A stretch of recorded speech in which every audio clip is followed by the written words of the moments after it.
City news కు స్వాగతం. మొహర్రం 10వ రోజు సందర్భంగా పట్టణంలో ముస్లింలు పేర్ల ఊరేగింపు నిర్వహించారు. మొహర్రం 10వ రోజు సందర్భంగా భారీ ఇమాం పంజాలో పేర్లకు ముస్లింలు ప్రత్యేక పూజలను నిర్వహించారు. కర్బలా మైదానంలో హుస్సేన్ అతని కుటుంబ సభ్యుల ప్రాణత్యాగాలను స్మరించుకుంటూ ఈ కార్యక్రమాన్ని చేపట్టారు. పట్టణంలో వివిధ ప్రాంతాలలో ఉన్న పీర్లను భారీ ఇమాం పంజా వద్దకు తీసుకుని వచ్చి అక్కడ పూజలు నిర్వహించి పట్టణంలో పీర్లను హుస్సేన్ను స్మరించుకుంటూ ఊరేగింపు నిర్వహించారు. ఈ కార్యక్రమంలో పట్టణంలోని ముస్లింలు పెద్ద సంఖ్యలో పాల్గొన్నారు.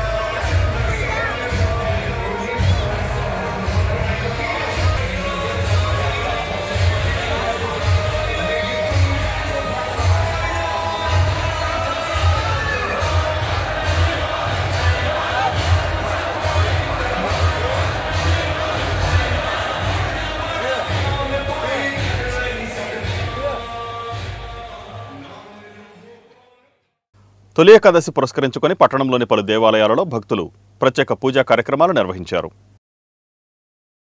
మన భరతభూమి పుణ్యభూమి, భక్తికి భక్తి తత్వానికి పుట్టినిల్లు. అచంచలమైన భక్తి విశ్వాసాలతో భగవదారాధన చేసి దైవానుగ్రహాన్ని పొందేందుకు మన పూర్వులు నియమించిన కొన్ని పర్వదినాలలో ఏకాదశి ఒకటి. ఆషాఢమాస ఏకాదశి తొలి ఏకాదశి. దీనినే శయన ఏకాదశి, ప్రథమ ఏకాదశి అని కూడా అంటారు. ఈ రోజు నుంచి శ్రీ మహావిష్ణువు క్షీరాబ్దియందు శయనిస్తాడు కనుక దీన్ని శయన ఏకాదశి అంటారు. తొలి ఏకాదశి పండుగ నాడు మొక్కజొన్న పేలాలను మెత్తటి పొడిగా దంచి అందులో నూరిన బెల్లం కలిపి దేవుడికి నైవేద్యంగా సమర్పించి ప్రసాదంగా తీసుకుంటారు. తొలి ఏకాదశి నాడు ఈ పేలపిండిని తప్పకుండా తినాలని విశ్వసిస్తారు. ఈ పర్వదినాన్ని పురస్కరించుకొని బొచ్చుపేటలోని శ్రీ వెంకటేశ్వర స్వామి దేవాలయంలోని భక్తులు పెద్ద సంఖ్యలో తరలివచ్చి స్వామివారిని దర్శించుకొని ప్రత్యేక పూజలు నిర్వహించారు.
తొలి ఏకాదశి పురస్కరించుకొని కన్యకా పరమేశ్వరి దేవస్థాన ప్రాంగణంలోని శ్రీ వెంకటేశ్వర స్వామి వారికి తులసిమాల అర్చన, కర్పూర హారతి, పలు రకాల ద్రవ్యాలతో అభిషేకం తదితర కార్యక్రమాలను భక్తులు నిర్వహించారు. అనంతరం ఆషాఢమాసం సందర్భంగా కన్యకా పరమేశ్వరి అమ్మవారికి ఆషాఢ సారె, శాకాంబరి అలంకరణతో పాటు వివిధ విశిష్టమైన పూజా కార్యక్రమాలు నిర్వాహకులు చేపట్టారు. ఈ ప్రత్యేక పూజా కార్యక్రమాలలో కన్యకా పరమేశ్వరి దేవస్థాన ప్రధాన కార్యదర్శి బాబా ప్రసాద్, గడ్డం రాజు, రమణ, కాంతారావు, హైగ్రీవరావు, సుహాసినిలు, భక్తులు పాల్గొన్నారు. తొలి ఏకాదశి వేడుకలు ఎంతో వైభవంగా జరుగుతాం. వాళ్ళ చాగండి కోటేశ్వరరావు గారు కూడా నిన్న ఈరోజు మచిలీపట్నం ఇచ్చేసి ప్రవచనాలు చెప్తాం. అంతేకాకుండా తొలి ఏకాదశి అంటే మనకు పండుగలన్నింటికి కూడా శ్రీకారం చుట్టడానికి ఈరోజే మొట్టమొదటి రోజు. ఇక మనకి ఇక్కడి నుంచి పండుగలన్నీ కూడా కృష్ణాష్టమి, వినాయక చవితి, దసరా, దీపావళి అన్నీ కూడా వరుసగా ఉంటాయి. కాబట్టి ఇక్కడి నుంచే మరి పండుగ శ్రీకారం చుడతాం అనేది జరుగుతుంది. అట్లాగే విష్ణుమూర్తి కూడా మరి ఆయన నిద్రిస్తూ ఇప్పుడు ఈ రోజు నుంచి మళ్ళీ రేపు దక్షిణాయన కార్తీక మాసంలో ఆయన మరి లేవడం జరుగుతుంది. ఇటువంటి పుణ్యమైన కార్యక్రమం ఈ రోజున అందరూ కూడా పెద్ద ఎత్తున భక్తులందరూ కూడా దేవాలయాల్లో స్వామివారి అనుగ్రహాన్ని పొంది అందరూ కూడా అన్ని కుటుంబాలు కూడా సంతోషంగా ఉండాలని చెప్పి మనసారా భగవంతుని కోరుకుంటున్నాం. దేవస్థానంలో విశిష్టమైనటువంటి పూజాది కార్యక్రమాలు ఇక్కడ దేవస్థానం సభ్యులు ఏర్పాటు చేశారు. భక్తులందరూ కూడా పాల్గొని స్వామివారి తీర్థప్రసాదాలు తీసుకోవడం జరిగింది. ముఖ్యంగా సనాతన ధర్మంలో తొలి ఏకాదశికి అత్యంత ప్రాముఖ్యత ఉంది. మరి ఈ రోజు నుంచి శ్రీ మహావిష్ణువు 4 మాసాలు వారు నిద్రావస్థలోకి వెళ్తారు. అంతేకాకుండా ఈ రోజు నుంచే సనాతన ధర్మంలో ఉన్నటువంటి ప్రతి పండుగ కూడా ఈ తొలి ఏకాదశిని పురస్కరించుకొని జరుగుతూ ఉంటుంది. మరి మచిలీపట్నం ప్రజలందరూ కూడా ఈ తొలి ఏకాదశి సందర్భంగా సుఖ సంతోషాలతో ఆయురారోగ్యాలతో ఉండాలని చెప్పి కాంక్షిస్తూ మరి శ్రీ కన్యకా పరమేశ్వరి దేవస్థానంలో రానున్నటువంటి ఈ ఆషాఢ మాసంలో అమ్మవారికి ఆషాఢ మాసం సారే ఆ తర్వాత శాకంబరి అవతారాలన్నీ కూడా ఇక్కడ ఏర్పాటు చేస్తారు. భక్తులందరూ కూడా ఇచ్చేసి మరి కన్యకా పరమేశ్వరి దేవస్థానంలో కొలువై ఉన్నటువంటి ముక్కోటి దేవతల యొక్క ఆశీస్సులు పొందాలని చెప్పి తెలియజేసుకుంటూ సెలవు చేసుకుంటున్నాం. పమిడిముక్కల మండలం తాడంకి గ్రామంలో 34 సంవత్సరాలు గల గండికోట రాంబాబు హత్యకు గురయ్యాడు. పామరు నియోజకవర్గం పమిడిముక్కల మండలం తాడంకి గ్రామంలో తాపీ మేస్త్రిగా పనిచేస్తున్న గండికోట రాంబాబు దారుణ హత్యకు గురయ్యాడు. ఈ సంఘటన ఆ గ్రామంలో సంచలనంగా మారింది. జరిగిన సంఘటనను మృతుని తల్లి పద్మను అడగగా గుర్తు తెలియని దొండగులు మొదట తన కాళ్ళు చేతులు కట్టి నోటిలో గుడ్డలు కుక్కి కళ్లకు గంతలు కట్టారని, తరువాత పక్కన తాటాకుల పాకలో నిద్రిస్తున్న రాంబాబు తలపై బలమైన ఆయుధంతో మోది హత్య చేశారని ఆమె వివరించింది. హత్య జరిగిన తర్వాత కేకలు వేయడంతో పక్కింటి వారు వచ్చి తన కాళ్లకు చేతులకు కట్టిన కట్లు విప్పారని తల్లి పద్మ కన్నీరు మున్నీరుగా విలపించింది. సంఘటనా స్థలానికి చేరుకున్న డీఎస్పీ శ్రీకాంత్ హత్య కేసు నమోదు చేశామని, హత్యకు గల కారణాలను అన్ని కోణాలలో దర్యాప్తు చేసి హంతకులను పట్టుకుంటామని తెలియజేశారు. అయితే అక్రమ సంబంధమే హత్యకు గల కారణంగా స్థానికంగా చర్చ కొనసాగుతోంది.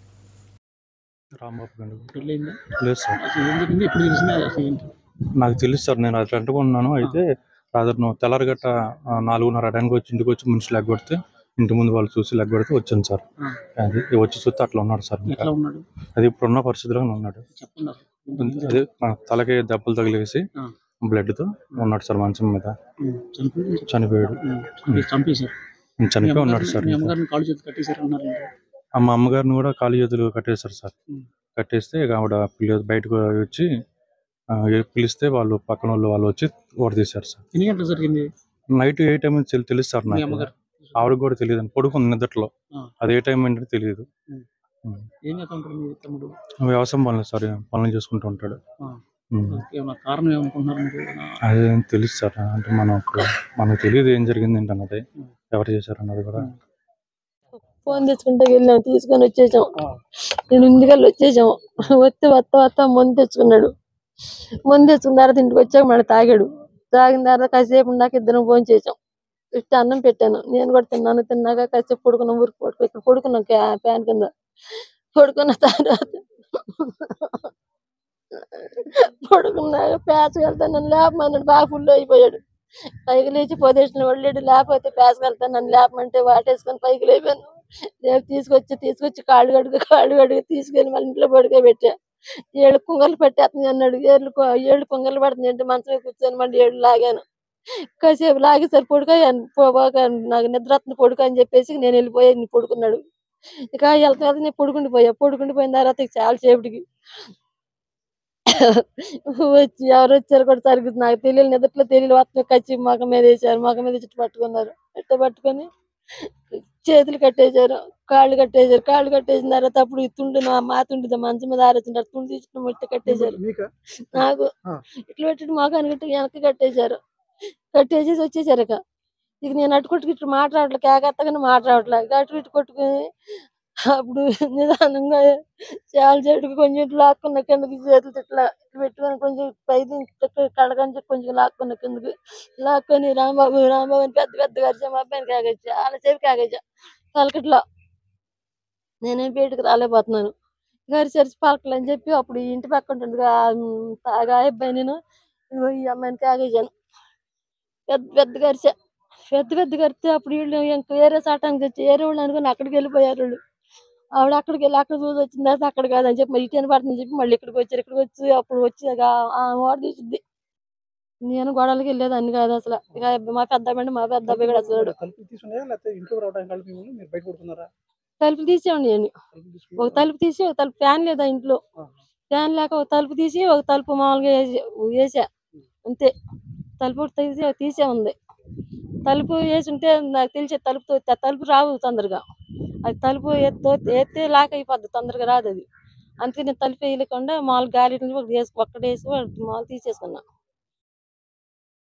ఈరోజు పౌడిముక్కల మండలం తాడంకి గ్రామంలో ఉదయాన్నే మాకు వచ్చిన సమాచారం మేరకు తాడంకి గ్రామం బీసీ కాలనీకి వచ్చి చూస్తే ఇక్కడ సుమారు 34 ఇయర్స్ అంటే 34 సంవత్సరాల యువకుడు తల మీద కొట్టిన దెబ్బలు కనబడుతున్నాయి.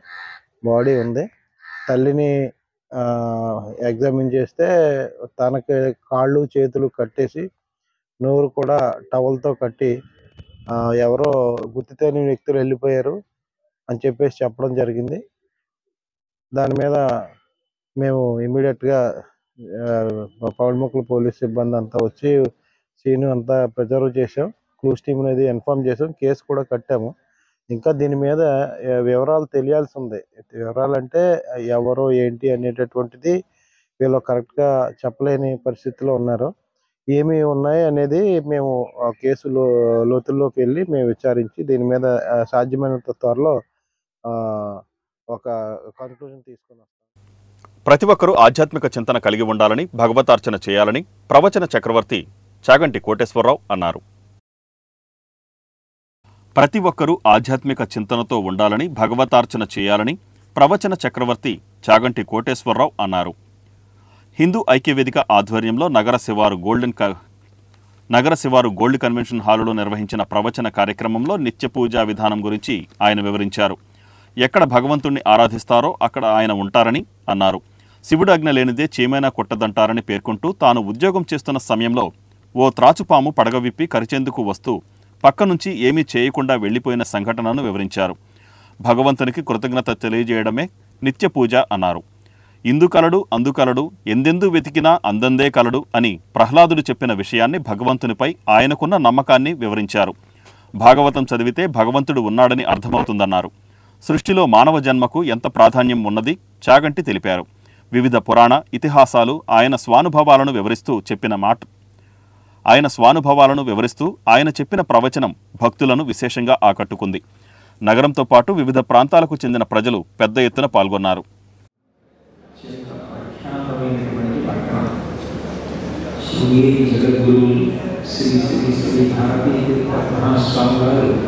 పూర్వాశ్రమంలో బ్రహ్మచారిగా ఉండగా కొంతకాలం పాటు ఇక్కడే ఉన్నటువంటి పట్టణం. ఆయన బొబ్బిలి నుంచి బయలుదేరి వచ్చినటువంటి శ్రీకృష్ణ పరమాత్మ ఇక్కడ సన్నిధానమైనటువంటి పట్టణం. బొబ్బిలి కృష్ణుడి దేవాలయానికి వెళితే ఆ బొబ్బిలి రాజవంశీయులు ఇప్పటికీ చెప్తారు. అక్కడి నుంచి కృష్ణ పరమాత్మని తీసుకుని ఆ విదేశీయుల యొక్క దాడిలో ఆ మూర్తి దెబ్బతినకుండా ఉండడం కోసం పట్టణంలో చుట్టి తీసుకొస్తున్నప్పుడు బ్రిటిష్ వాళ్ళు వాక్ చేసి ఎవరిని తీసుకెళ్తున్నారు అని అడిగితే మసూచిగా దిగ్గస్తులు తీసుకెళ్తున్నాము అని చెప్తే నిజంగా మసూచిగా దిగ్గస్తులో కాదో ఎవరికైనా రాజవంశీకుల్ని సరిహద్దులు దాచిస్తున్నారేమో అన్న అనుమానంతో కర్రతో కొట్టి నిజంగా మసూచి ఉందో లేదో కర్రతో కొడితే ఉలికి పడతారు కదా అని కొడితే లోపల నుంచి కృష్ణమూర్తి ఏదో కర్ర దెబ్బతిన్నట్టుగా మూలిగాడు. అక్కడి నుంచి వచ్చినటువంటి కృష్ణ పరమాత్మని ఇక్కడ ఉన్నారని, అదే కృష్ణ పరమాత్మ యొక్క మూర్తి ఎటువంటి మూర్తి అక్కడ ఉంటుందో అక్కడ ప్రతిష్ఠితో అటువంటి మూర్తిని మళ్ళీ అక్కడ కూడా తయారు చేయించి ప్రతిష్ఠించారని చెప్తారు. అంత గొప్పగా అక్కడి నుంచి కృష్ణ పరమాత్మ ఇక్కడికి వచ్చి నిలిచినటువంటి పరమ పవిత్రమైనటువంటి ప్రదేశం.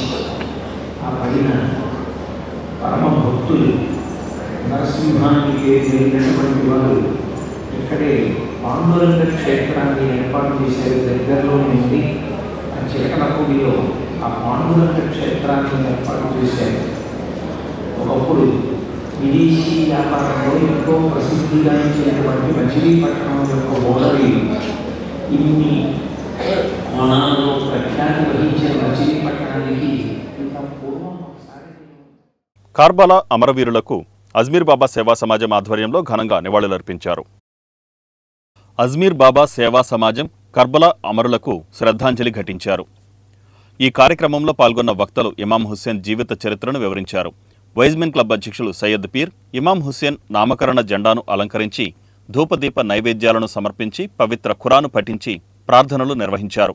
పలువురు వక్తలు మాట్లాడుతూ అల్లా సర్వేశ్వరుని ఆజ్ఞానుసారం ఇస్లాం ధర్మ పరిరక్షణార్థం హుస్సేన్ కార్బలా మైదానంలో తన అనుచరులు కుటుంబ సభ్యులతో ధర్మం కోసం ప్రాణత్యాగం చేశారన్నారు. ఈ కార్యక్రమంలో నాగలింగ నాగేశ్వరరావు, సయ్యద్ బాజీ, అలీ, సుబ్బారావు, రవి తదితరులు పాల్గొన్నారు. మొహర్రం అంటే పండుగ కాదు, దుఃఖ దినములు. ధర్మ స్థాపనార్థాయ సంభవామి యుగే యుగే. కృతయుగం నుండి ప్రవక్తల పరంపరలో చిట్ట చివరి ప్రవక్త హజరత్ మొహమ్మద్, వారి రెండవ మనుమడు హజరత్ ఇమాం హుస్సేన్ అల్లా సర్వేశ్వరుని ఆజ్ఞ పాటించి ధర్మ పరిరక్షణార్థం ఇస్లాం యొక్క పవిత్రతను కాపాడుటకు తన 71 మంది విశ్వాసులు మరియు కుటుంబ సభ్యులతో కర్బలా మైదానంలో ఇచ్చిన ప్రాణ ఆత్మ బలిదానం మొహర్రం నెలలో జరిగినది. ఈ క్రమంలో కర్బలా మైదానంలో హజరత్ ఇమాం హుస్సేన్ పరివారాన్ని దుష్ట యజీద్ సైన్యం అటకాయిస్తుంది. ధర్మబద్ధులైన హజరత్ ఇమాం హుస్సేన్ సైనికులను ఉద్దేశించి, నేను యుద్ధం చేయుటకు రాలేదు అని చెప్తారు. మీరు అల్లా సర్వేశ్వరుని ఆజ్ఞలు పాటించండి అని సైనికులను ఉద్బోధిస్తారు. సైనికులు వారి మాట వినరు. ధర్మానికి అధర్మానికి, దైవానికి పైశాచికత్వానికి జరిగిన కర్బలా రణరంగంలో హజరత్ ఇమాం హుస్సేన్ వారితో పాటు 71 మంది విశ్వాసులు కర్బలా మైదానంలో మండు టెండలో ప్రవహించే యూఫ్రటీస్ నదీ తీరాన 3 రోజుల ఆకలి దప్పికలతో పంచభూతాల సాక్షిగా ఆత్మ ప్రాణ బలిదానం చేసిరి. ఈ దుర్ఘటనలో 6 నెలల పసికందుతో సహా 10-15 సంవత్సరాల బాలయోధులు, 80 సంవత్సరాలు పైబడ్డ వయోవృద్ధులు ఉన్నారు. ఈ దుర్ఘటన జరిగి 1400 సంవత్సరాలు అయినను ప్రపంచంలోని ముస్లింలే కాక మొహర్రం పండగ కాదు, కలకాలం విశ్వంబరలో నిలిచిపోయే విషాద జీవన ఇతిహాసం. నవాజ్లో హుస్సేన్ శిరచ్ఛేదనం ప్రపంచ జనులను నిర్ఘాంతపరిచింది. మానవతా, శాంతి, అహింస, సౌభాతృత్వములను విసుగపరిచింది. శత్రుమోకలకు ప్రాయశ్చిత్తంతో కల్లడింపజేసింది. ప్రాచీన కాల ముస్లింల ఇతిహాసాన్ని ప్రపంచం నలుమూలల హుస్సేన్ పవిత్ర నామస్మరణ చేసింది. హుస్సేన్ ప్రాణత్యాగ నిరతిలో సైతం మానవతకు కరుణ, ఆర్ద్రత పూలను పూయించింది. హుస్సేన్ అకాల మరణానికి శ్రద్ధాంజలి. దురదృష్టవశాత్తు ఇస్లాం ఆధిపత్యం దుష్టుడైనటువంటి యజీద్ చేతుల్లోకి వెళ్ళింది. నన్ను రాజుగా స్వీకరించి స్వామి భక్తి ప్రకటించమని హుస్సేన్ మొదలైన వారిని ఆజ్ఞాపిస్తాడు. హుస్సేన్ దానిని తిరస్కరించి ఇస్లాం పవిత్రతను కాపాడటానికి నిర్ణయించుకుంటాడు. తన 71 మంది అనుచరులు, కుటుంబ సభ్యులు కలిసి కర్బలా మైదానంలో 3 రోజులు ఆకలి దప్పికలతో యూఫ్రటీస్ నదీ తీరాన ఆత్మ బలిదానం చేశాడు. వారికి మా శ్రద్ధాంజలి. ఈ దుర్ఘటన జరిగి 1400 సంవత్సరాలు అయినప్పటికీ ముస్లింలే కాకుండా ముస్లిమేతరులు కూడా ప్రపంచవ్యాప్తంగా జూట్ బ్యాగ్స్ శిక్షణ మహిళల జీవితాల్లో వెలుగులు నింపుతున్నట్లు Challapalli union bank manager Venkatrao అన్నారు. ఘంటసాల మండలం చిట్టూర్పులో టీడీపీ గ్రామ కన్వీనర్ గుత్తికొండ ప్రసాద్, ఉప సర్పంచి గుత్తికొండ రాజ్యలక్ష్మి దంపతుల ఆధ్వర్యంలో పట్టాభి గ్రామీణ అభివృద్ధి సంస్థ, యూనియన్ బ్యాంక్ చల్లపల్లి శాఖ సంయుక్త సహకారంతో మహిళలకు కుట్టు శిక్షణా శిబిరం నిర్వహిస్తున్నారు. శిక్షణ పొందిన మహిళలకు బ్యాంకు రుణాలు ఇచ్చేందుకు సిద్ధమని బిఎం వెంకట్రావు తెలిపారు. యూనియన్ బ్యాంక్ ఆర్సేటీ ద్వారా మహిళలకు స్వయం ఉపాధి, స్వావలంబనకు శిక్షణ అందిస్తున్నట్లు పట్టాభి సంస్థ, యూనియన్ బ్యాంక్ డాక్టర్ పట్టాభి గ్రామీణ స్వయం ఉపాధి శిక్షణా సంస్థ డైరెక్టర్ ఎం గోపీనాథ్ తెలిపారు. తమ సంస్థ ఆధ్వర్యంలో 2002 నుండి ఇప్పటి వరకు 64 కోర్సుల్లో 14,600 మందికి శిక్షణ ఇచ్చినట్లు వివరించారు. 2002 సంవత్సరంలో డాక్టర్ పట్టాభి గ్రామీణాభివృద్ధి సంస్థ అనే పేరుతో స్థాపించబడింది. కాలక్రమేణా యూనియన్ బ్యాంక్, ఆంధ్ర బ్యాంక్ మర్జర్తో యూనియన్ బ్యాంక్ ఆర్సిటీగా రూపాంతరం చెందింది. ఈ యూనియన్ బ్యాంక్ ఆర్సిటీ ఇప్పటిదాకా 14,500 మందికి దాకా ట్రైనింగ్ ఇచ్చింది. ఈ యూనియన్ బ్యాంక్ ఆర్ట్ సిటీ గ్రామీణ యువతకు ట్రైనింగ్ ఇస్తుంది. 18 సంవత్సరాల నుంచి 45 సంవత్సరాల లోపల ఉన్న గ్రామీణ యువతకు వాళ్ళ అభిరుచి మేరకు ట్రైనింగ్ ఇస్తుంది. ఈ యూనియన్ బ్యాంక్ ఆర్ట్ సిటీ ద్వారా 64 కోర్సుల్లో ట్రైనింగ్ ఇవ్వబడుతుంది. ఈ ఆర్ట్ సిటీలో యూనియన్ బ్యాంక్ ఆర్ట్ సిటీలో రెగ్యులర్గా కోర్సెస్ నడుస్తుంటాయి. కానీ గ్రామాల్లో ఉండే రాలేని యువతకు గ్రామంలోనే ట్రైనింగ్ ఇవ్వబడుతుంది. గ్రామంలోనే వాళ్ళ అభిరుచి మేరకు టైలరింగ్ కానీ, బ్యూటీషియన్ కానీ, మగ్గం వర్క్స్ కానీ, పురుషులకు AC mechanism, two wheeler mechanism,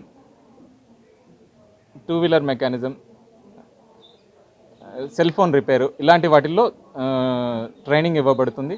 అలా ట్రైనింగ్ తీసుకొని తర్ఫీదు పొందిన వాళ్ళకు కోర్స్ చివరన సర్టిఫికేట్ కూడా నేషనల్ స్కిల్ డెవలప్మెంట్ సొసైటీ నుంచి ఇవ్వబడుతుంది. ఈ సర్టిఫికేట్ ద్వారా వాళ్ళు లోకల్లో ఉన్న బ్యాంక్స్ ద్వారా వాళ్ళు లోన్ తీసుకొని వాళ్ళు ఆర్థికంగా స్థిరపడాలని మా సంస్థ యొక్క ముఖ్య ఉద్దేశం.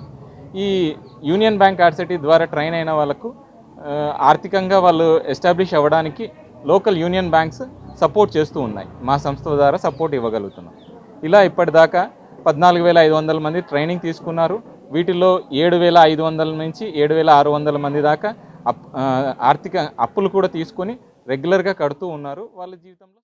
ఇక్కడ డాక్టర్ పట్టాభి మెమోరియల్ ఆర్సిటీ గ్రామీణాభివృద్ధి ఆర్సిటీ ద్వారా ఇప్పటివరకు ఈ చిట్టూర్పు గ్రామంలో మేము గత 13 రోజులుగా ఇక్కడ ఉన్నటువంటి ఆసక్తి కలిగిన అభ్యర్థులని అందరినీ గ్యాదర్ చేసి మచిలీపట్నం ఉన్నటువంటి ఆర్సిటీని ఇక్కడ తీసుకొచ్చి అందులో నిపుణులైన వారితో ట్రైనింగ్ ఇప్పించడం జరిగింది.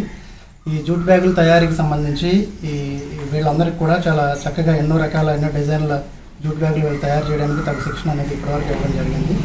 నేను ఇక్కడ స్థానిక యూనియన్ బ్యాంక్ మేనేజర్ చాలా మందిగా నేను ఇక్కడ పనిచేస్తున్నాను. నా పేరు వెంకట్. అయితే ఇక్కడ వీళ్ళు ఈ శిక్షణ పొందిన వాళ్ళందరికీ కూడా బ్యాంకు తరపు నుంచి కూడా మేము ఏదన్నా వాళ్ళకి అవసరమైనటువంటి సామాగ్రి కానీ, మిషన్లు కానీ, దానికి సంబంధించిన లోన్లు కానీ ఇవ్వడానికి మేము మా యూనియన్ బ్యాంక్ ఆఫ్ ఇండియా చాలాపల్లి సిద్ధంగా ఉన్నాము.